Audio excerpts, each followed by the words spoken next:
Good morning, Bhante. Good morning, blessings. Good morning, Bhante. Good morning, Bhante.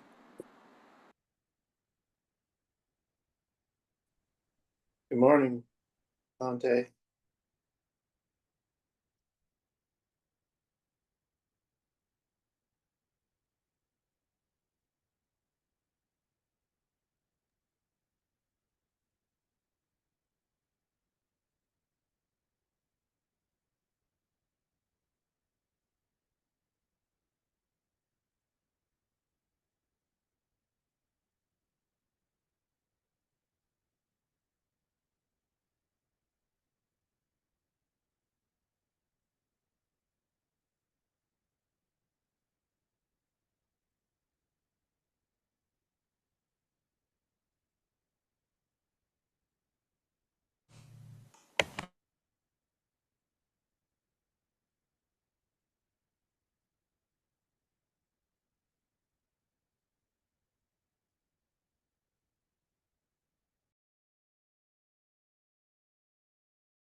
We cannot hear anything, Bhante.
Can you say now?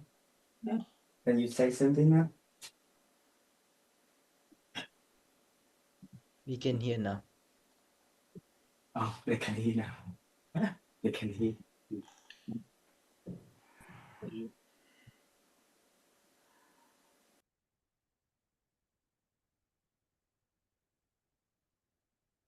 can say hi to them. Hello? Can you hear me? Yes, Bhante, we can hear you. Yes, Saranai Bhante. Bhante. Okay. Good morning. Yes, Bhante, we can hear you clearly. Thank you. Okay, before you did not hear me now. You can hear me, right?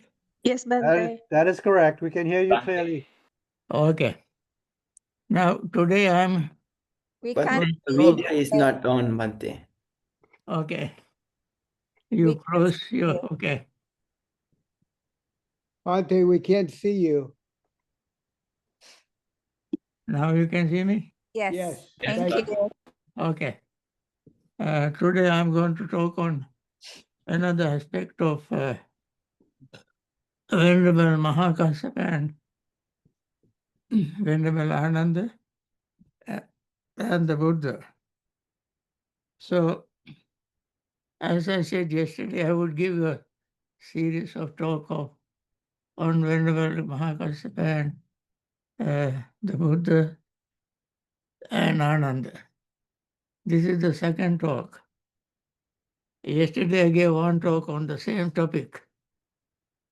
And so on occasion, the Venerable Mahakasyapa was dwelling in Radhika in the bamboo grove, the squirrel sanctuary.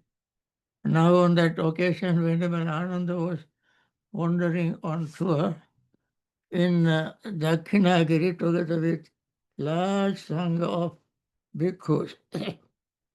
Now, on that occasion, 30 bhikkhus, pupils of Venerable Ananda, most of them youngsters, had given up the training and had returned to the lower life. That means the 30 of them disrobed. So, when Venerable Ananda had wandered on Dakshinagiri as long as he wandered, he came back to Rajagaha, to the bamboo grove, the squirrel sanctuary. He approached Venerable Mahakasyapa and paid homage to him and sat down to one side. And Venerable Mahakasyapa said to him, "Friend Ananda, for how many reasons did the Blessed One lay down the rules that bhikkhus should not take meals among families in group of more than 3? This is called Ghana Bhojana. Ghana Bhojana, Ghana means, as I mentioned the other day, less than 4. Number 3 is called Ghana. So,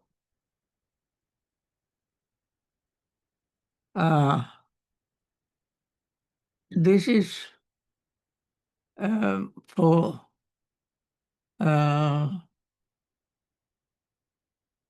some reasons.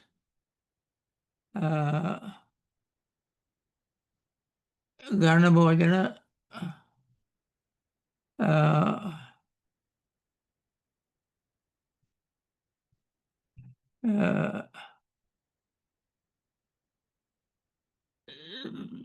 was prohibited because that can create some misunderstanding. So whenever Kasyapa asked him why the Buddha introduced this, then Blessed One laid down this rule for 3 reasons. Venerable Kasyapa, one is for restraining ill-behaved persons and for the comfort of well-behaved bhikkhus. So, with the intention may those of evil wishes by forming faction not create a schism in the Sangha. And out of sympathy towards families, it is for these three reasons Venerable Kasyapa, the Visheswan, laid down these rules. The ill wishes means creating factions. Means Devadatta was one who went to families and he became overly friendly with families and became very much part of the family and so forth. That was not good for a well-behaving monk. So Buddha introduced this rule to prevent that kind of things happening. And in spite of that, then why, whenever a friend Ananda, are you wondering about with these young bhikkhus who are unguarded in their sense faculties, immoderate in eating, and not devoted to wakefulness? These are three things that they must observe. Their senses should be guarded. They must eat moderately, moderate eating, and remain mindful, devoted to wakefulness, mindfulness. One would think you were wondering about trampling on crops. You, Venerable Mahakassapa, advise him, ask him. And one would think you were wondering about destroying families. Your retinue is breaking apart, friends Ananda. Your young followers are slipping away. Now, with all these things, you became one of them. And therefore, but still this youngster does not know his measure. He called Venerable Ananda a youngster, just like others. Then Venerable Ananda was a little offended and he said, "Grey hairs are growing on my head, Venerable Kassapa. Can't we escape being called a youngster by the Venerable Mahakassapa? Venerable Mahakassapa, my hair is grey, and why do you want to call me youngster?" Then Mahakassapa said, "Friend Ananda, it is just because you wander around with these young bhikkhus who are unguarded in their sense faculties. And so you are like one of them. But still this youngster does not know his measure."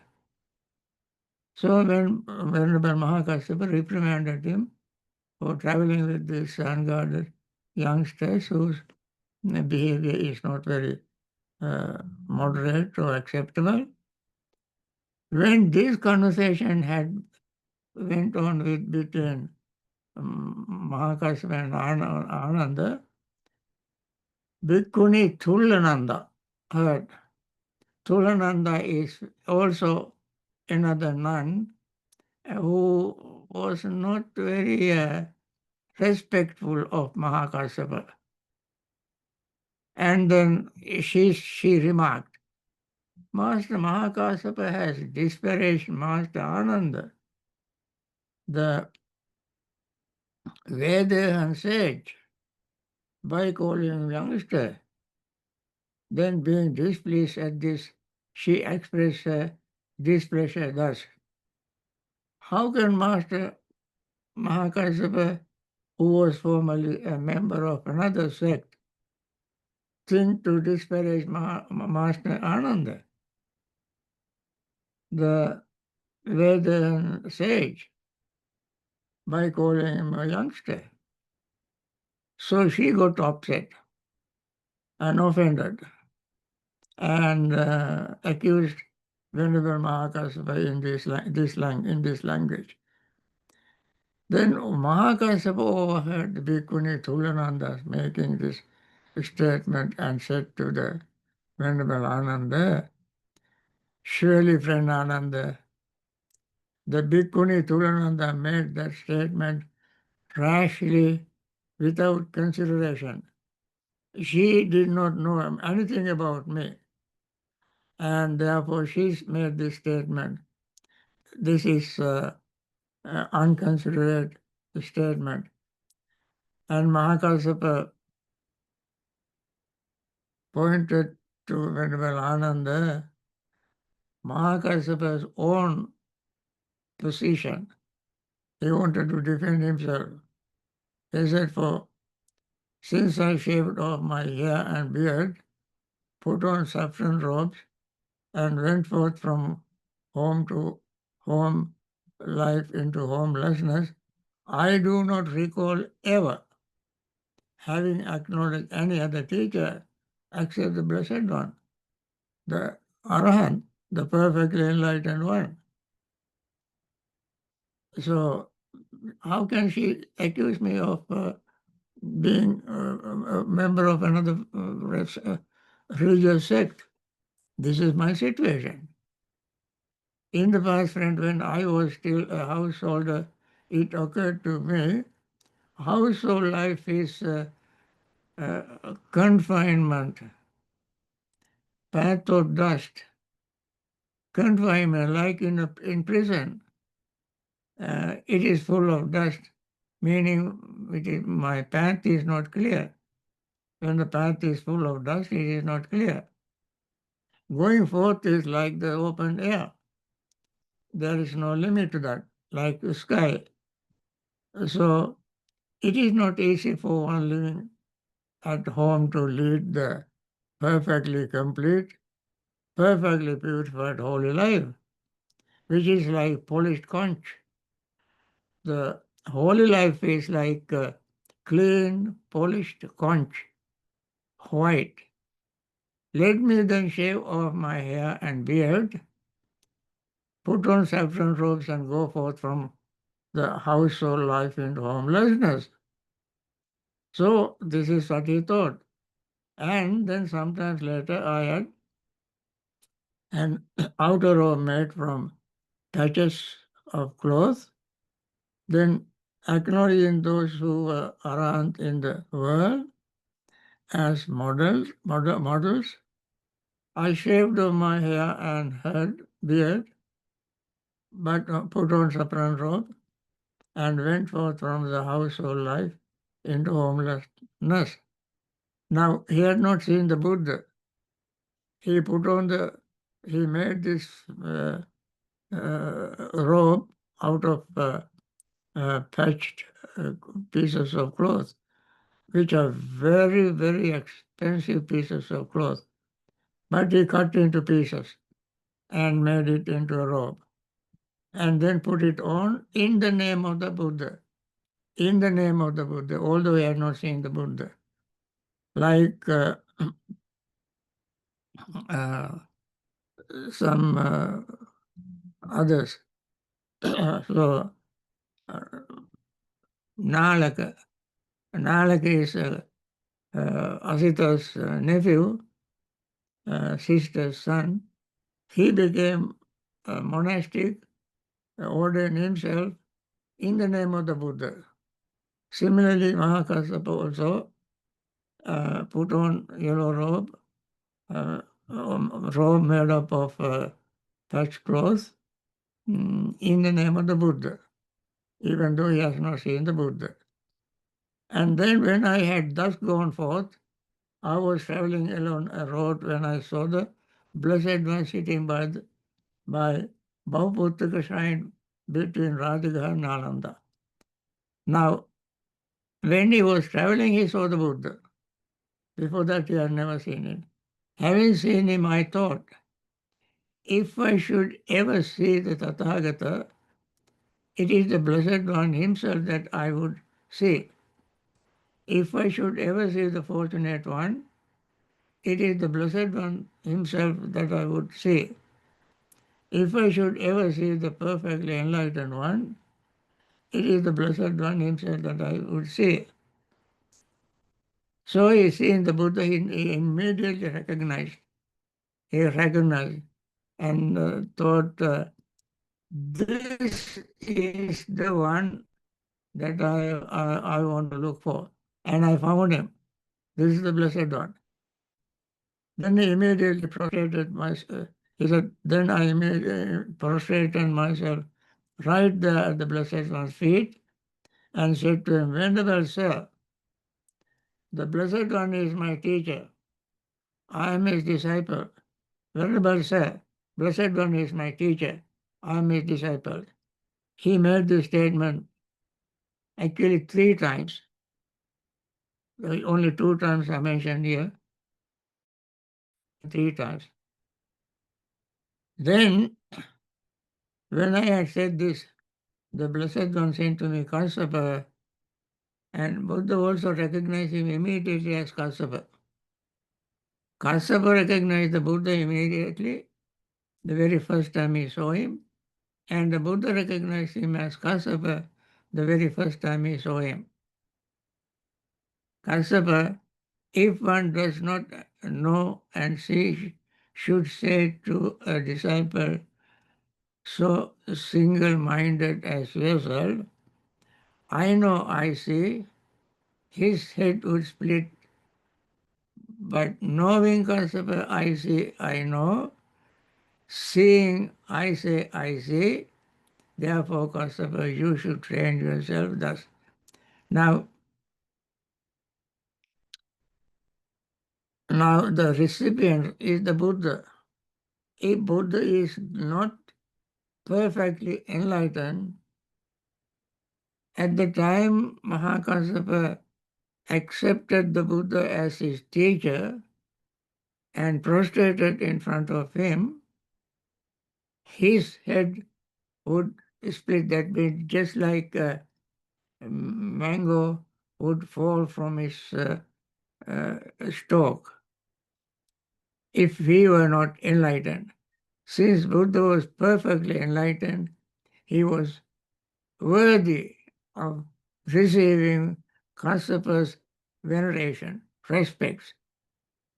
And therefore now Buddha recognized Kassapa as a noble one and became monk in the name of the Buddha. Therefore, Kassapa, you should train yourself thus. Then Buddha immediately gave him instructions. I will arouse a keen sense of shame and fear of wrongdoing towards elders, the newly ordered, and those of middle status. Thus should you train yourself. Now you must have fear and shame of wrongdoing. Now then, therefore, Kassapa, you should train yourself thus. Whenever I listen to any Dhamma connected with the wholesome, I will listen to it with eager ears, attend to it as a matter of vital concern, applying my whole mind to it. Thus you should train yourself. When you listen to the wholesome Dhamma, right Dhamma, Sat Dhamma,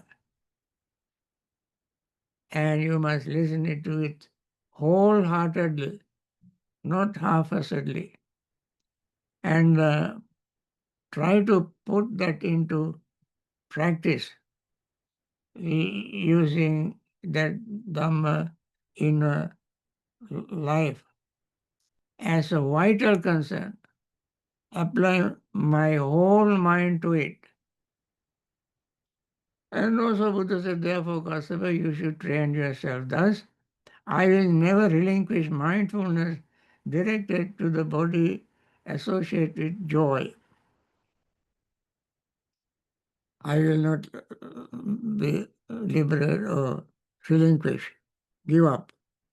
Thus you should train yourself. Then having given me this exhortation, The Blessed One rose from his seat and departed. For 7 days, friend, I ate the country's alms food as a debtor. But on the 8th day, final knowledge arose. Now, Venerable Kassapa, now receiving Buddha's instructions, he following it very closely, very sincerely. Every single moment he was practicing the Buddha's advice, and from that time, from the day he received ordination under the Buddha, he practiced it. He practiced it. And in seven days, he practiced it very ardently, diligently, he practiced it. And during that time, he went on alms round and ate food given to him by people. He felt as if he were a debtor to people. He obliged to people. And he had to something that he has to pay. But on the 7th day, he attained full enlightenment. Then he became free from indebtedness. Free from it. Now he no longer is in debt to people. He is free from that. This is also a very important statement. That means after 7 days after receiving ordination, he attained full enlightenment. Then why Venerable Mahakassapa want to say all these things? In defense of Thulananda's accusation. Thulananda was accused him for being a member of another sect and so forth. So he was giving his little, biodata for Thulananda to remember, or to Venerable Ananda to remember. And then friend, Blessed One descended from the road and went to the foot of a tree. I folded in four my outer robe of packet and said to him, Venerable Sir, let the Blessed One sit down here. This will lead to my welfare and happiness for a long time. The Blessed One sat down on the appointed seat and said to me, your outer robe of packet is soft, Kassapa. Venerable Sir, let the Blessed One accept my outer robe of patches out of compassion. Then I will wear my own rag robes. I will, Venerable Sir, thus I offer the Blessed One my outer robe of patches and receive from him his worn out, hampered, rugged robes. Now, this is the only incident in Buddha's life and in that he exchanged his robe with his disciples' robe. So Mahakassapa offered his own very soft, expensive robe made up of patches cloth, rag cloth, and received the Buddha's worn out robe. And the Buddha received Mahakassapa, the robe that Mahakassapa was wearing, outer robe. So, thus offered the Blessed One my outer robe of patches and received from him his own out hampered, rugged robes. And then, now, Mahakassapa said, if friend, one speaking rightly, could say of anyone, he is the son of the Blessed One, born of his breast, born of his mouth, born of Dhamma, or the Dhamma, created by Dhamma, and heir to the Dhamma, and receive or worn out hempen rag robes, it is of me that one could rightly say this. Tulananda's accusation was so baseless, foolish, without knowing anything about Mahakassapa. Therefore, Mahakassapa wanted to tell Ananda who Mahakassapa was. Mahakassapa was treated by the Buddha like his own friend. And now, not only that, Mahakassapa is the son of the Blessed One. So, Buddha himself called somebody who is very wonderful, noble, enlightened, impeccable, perfect. He called his son, born of his breast, born of his breast, born of his mouth, born of the Dhamma, created by the Dhamma, and heir to the Dhamma, and receive or worn out robes, hempen rag robes from the Buddha. He is the only one who receives this robe, and he is the only one who is so highly respected by the Buddha. Friend, to whatever extent I wish, secluded from sensual pleasures, secluded from unwholesome state, I enter and dwell in the first jhana, which is accompanied by thought and examination with rapture and happiness born of seclusion. So he went on saying,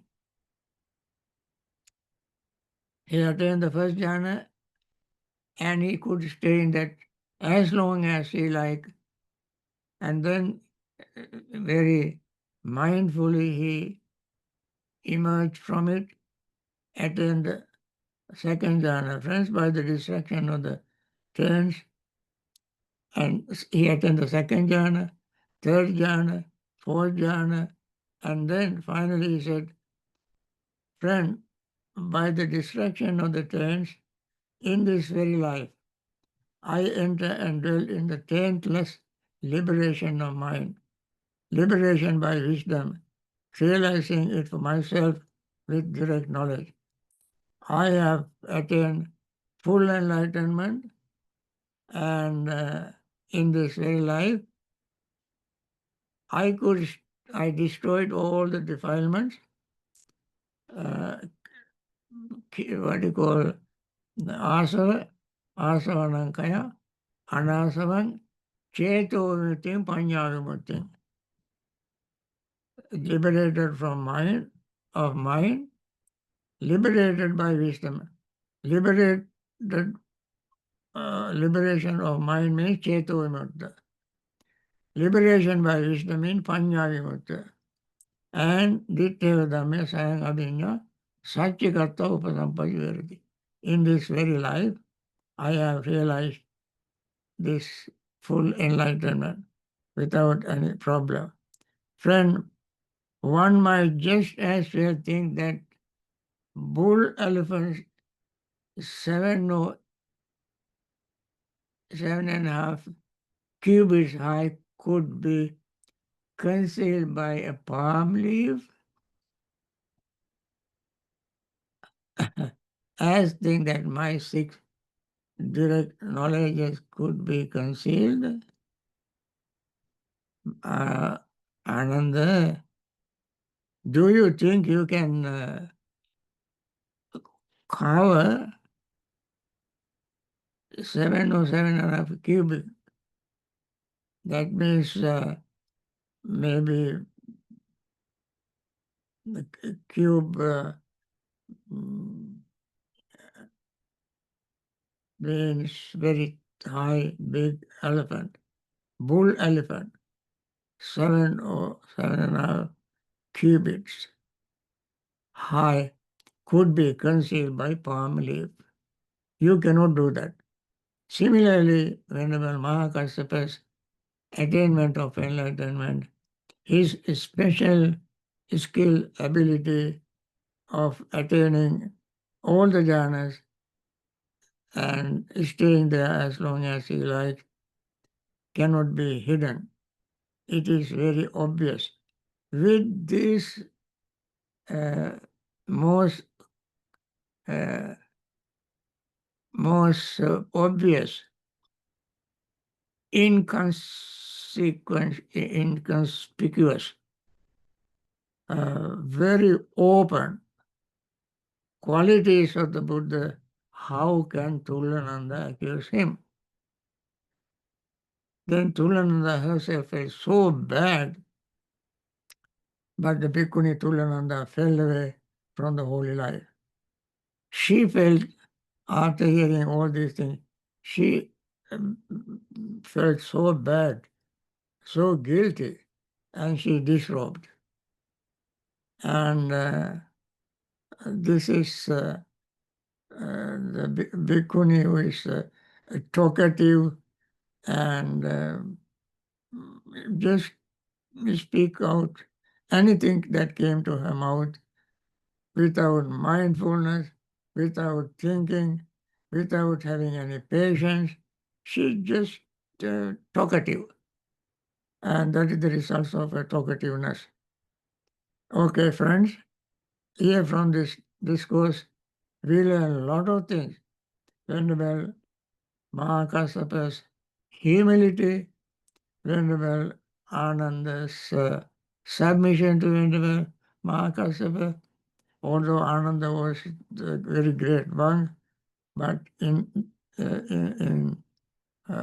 compared to Venerable Mahakassapa, Ananda was like a youngster in his behavior at that time. Of course, later on, Ananda also attained enlightenment after Buddha passed away. Anyway, I think this story of Mahakassapa is very wonderful. We will have another talk on Mahakassapa, maybe next, today is Saturday. Today is Saturday or Sunday? Sunday, Bhante. Sunday. Okay. Maybe next week we have another talk. Okay. Now let us meditate. We have almost 25 minutes.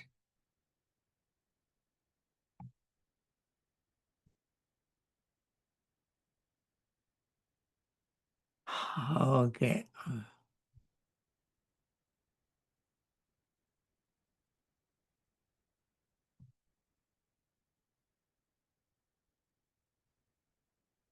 May all beings be happy and secure. May all beings have happy minds. Whatever living beings there may be, without exception, weak or strong, long or large, medium, short, subtle or gross, visible or invisible, living near or far, born or coming to birth, may all beings have happy minds. Let no one deceive another, nor despise anyone anywhere, neither from anger nor ill will should anyone wish harm to another, as a mother would risk her own life to protect her only child. Even so, towards all living beings, one should cultivate a boundless heart. One should cultivate for all the world a heart of boundless loving friendliness, above, below, and all around, unobstructed, without hatred or resentment, whether standing, walking, sitting, lying down, or whenever awake. One should develop this mindfulness. This is called divinely dwelling here, not falling into erroneous views, but virtuous and endowed with vision, removing desire for sensual pleasures. One comes never again to birth in the womb.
by means of these meritorious deeds.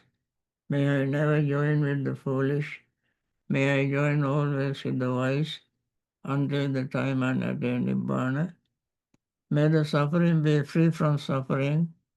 May the fear-struck be free from fear. May the grieving be free from grief. So too may all beings be, from the highest realm of existence to the lowest. May all beings arisen in these realms, with form and without form, with perception and without perception, be released from all suffering and attain to perfect peace. Excellent, excellent, excellent. Now, friends, this is the end of today's talk. And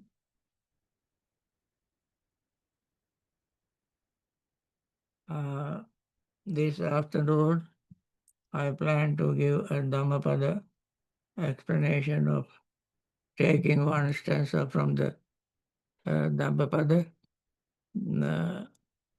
Arahanta Vagga, or Dandavagga. And if you like to join it, you may do so. And I plan to spend that hour with you again. May all those who are in hospitals all over the world, taken care of by very compassionate doctors, nurses, hospital staffs, may they recover very soon, practice Dhamma, practice meditation, and liberate themselves from samsaric suffering, never to fall sick again. And may the doctors, nurses, hospital staffs who take care of these people also find time to practice Dhamma, practice meditation, and liberate themselves from samsaric suffering. May those who have lost their loved ones, may be still grieving, may they be free from grief and try to understand the nature of life and practice meditation and liberate themselves from samsaric suffering. May all those who are in trouble spots, war zones, discrimination, poverty-stricken, all of them be well, happy and peaceful. Finally, they too understand the nature of greed, hatred, and delusion, liberate themselves from samsaric suffering. May all those who are in the northern direction, northeastern direction, eastern direction, southeastern direction, southern direction, southwestern direction, western direction, northwestern direction, up and below, all of them be well, happy and peaceful. May they all attain liberation from samsaric suffering. Okay, friends, that is the end of today's session, and we see you tomorrow or next Sunday, Saturday again. Or if you like, this afternoon. Okay, bye. Thank you, Thank you, Bhante. Bhante. Thank you, Bhante. Okay. Saranai Bhante. Thank you, Bhante. Teaching What you, time, Bhante. Bhante? What time is it this afternoon? 3 o'clock. Thank you, sir. Blessings to you. Everyone Saranai. Everyone's all right.